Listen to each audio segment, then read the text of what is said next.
Hendak kabur saat ditilang, aksi pengendara sport nekat tabrak polisi yang bertugas.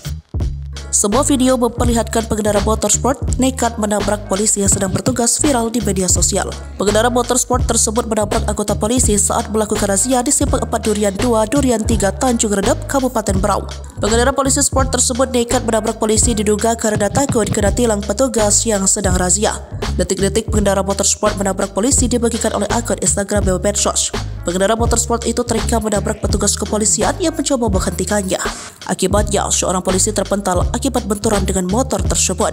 Beruntung, polisi lain berhasil menghentikan kendaraan tersebut dan menangkap pengendara motor yang terlempar dari kendaraannya usai menabrak polisi.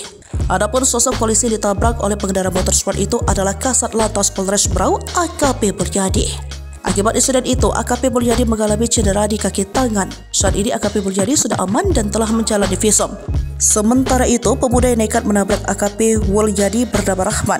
Kini Rahman telah diamankan oleh Polres Berau. Diketahui bahwa Rahman, pengendara motor yang menabrak AKP Mulyadi, positif menggunakan barang terlarang.